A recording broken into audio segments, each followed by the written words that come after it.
dia. Orang Jawa. Luar biasa. Persoalan yang 1 tahun itu terungkap di sholat. Ada tadi pagi barang yang dilupa, kenapa dia untuk menyempurnakan sholat itu supaya diterima oleh Allah, istighfar setelah sholat. Salah satu fungsi istighfar adalah untuk melengkapi dari kekurangan sholat.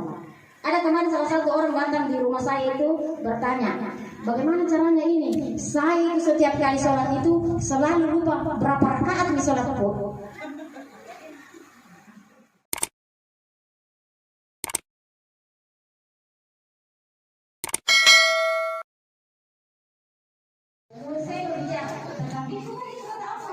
Jadi wajar kalau suka bicara yang bagus. Tetapi apa mengatakan umat saya berikan kepada hamba-Ku adalah berbicara yang baik-baik saja. Ya, jangan sampai niat kita merasa silaturahmi di sini. Itu ya, Masya Allah, ingat ke hadisnya. Barang siapa yang hendak menuju sebuah majelis untuk memuji bersilaturahmi dengan sejarah yang baik, maka malaikat itu mengunjungi kita sampai di tempat silaturahmi dan menunjukkan malaikat itu mendoakan satu persatu kita mudah-mudahan menjadi hukum di surga. Tetapi apa yang mengatakan itu? Din. Din. Namanya Ardi.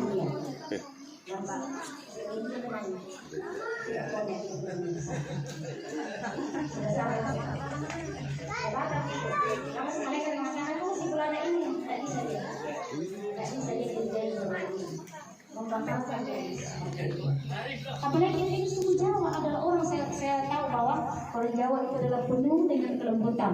Tidak sama dengan orang Sulawesi. Kalau Sulawesi kasar-kasar kalau ngomong, tapi kalau orang Jawa lembutnya luar biasa, Masya Allah. Iya, biasa dikira. Ternyata pernah saya bercengkrama dengan orang Jawa. Kebetulan saya banyak membentuk pengajian-pengajian. Ada satu orang-orang yang di sini bekerja, semuanya rata-rata bekerja di pajak, di rata-rata orang itu. Kemudian dalam satu hal itu dia marah-marah. Saya bilang, oh marah kata dia itu. Dia bilang marah, oh saya tidak marah. Begitu, marahnya tapi lembutnya marahnya dia. Orang Jawa. Istikharah. Apa itu istikharah, Bu? Istikharah itu, Bu, ada yang istikharah baru menikah di sini. Biasa kan para orang kalau mau menikah istikharah dulu. Cocok enggak itu calon seperti itu? Istikharah adalah meminta petunjuk. Tetapi banyak yang salah di sini istikharahnya. Banyak yang istikharah ke manusia. Begitu dia masalah tidak minta petunjuk dulu kepada Allah, tapi meminta petunjuk kepada manusia dulu. Padahal Allah sudah menuntun kita, ketika ada manusia-manusia yang ada masalahnya maka kembalilah ke saya.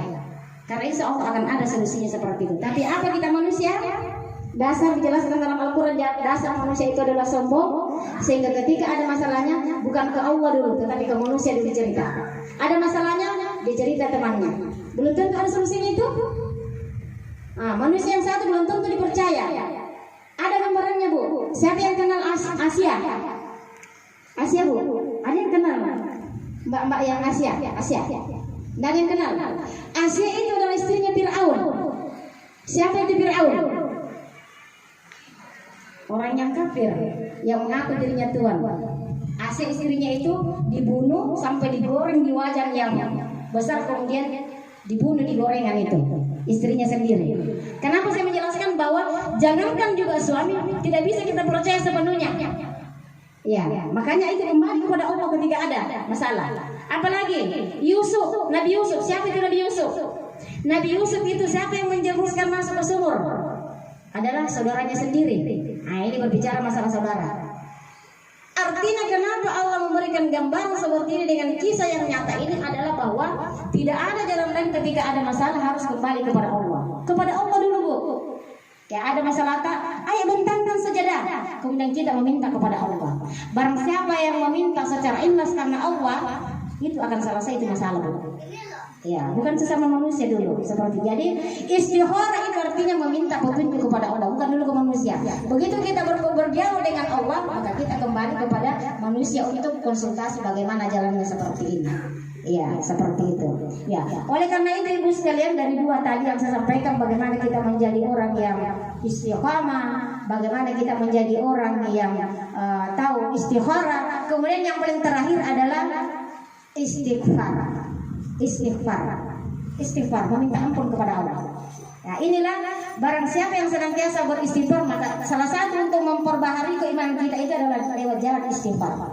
Ya, jadi kalau mau lagi memperbaharui keimanan kita itu dengan jalan beristighfar. Astagfirullah. Kalau tidak mau panjang cukup astagfirullah, astagfirullah, astagfirullah, astagfirullah.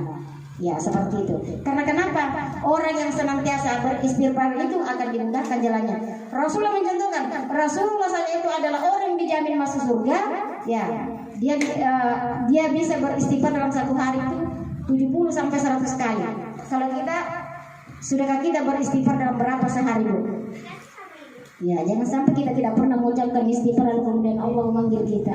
Ya, istighfar. Sudah sholat, Bu, harus istighfar dulu. Karena kekurangan dari sholat yang kita lakukan, ketika kita istighfar itu akan menyempurnakan sholat.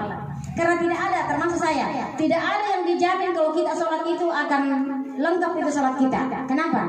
Karena kebanyakan ketika kita sholat, touring kalau sholat kita, touringnya persoalan yang 1 tahun itu terungkap di sholat. Ada tadi pagi barang yang dilupa, kenapa dia untuk menyempurnakan sholat kita supaya diterima oleh Allah, istighfar setelah sholat. Salah satu fungsi istighfar adalah untuk melengkapi dari kekurangan sholat. Ada kemarin salah satu orang datang di rumah saya itu bertanya, bagaimana caranya ini? Saya itu setiap kali sholat itu selalu lupa berapa rakaat di sholatku. Selalu dia tidak tahu sudah 3 kah, sudah 2 kah, atau bagaimana ini seperti itu. Kenapa terjadi seperti itu, Bu? Karena memang dia tidak fokus. Kalau fokus pasti seperti itu. Ya, salah satu kuncinya satu saja saya sampaikan dulu tentang bagaimana cara usul itu adalah jangan sholat yang menunggu, tetapi kita yang menunggu sholat. Kuncinya itu.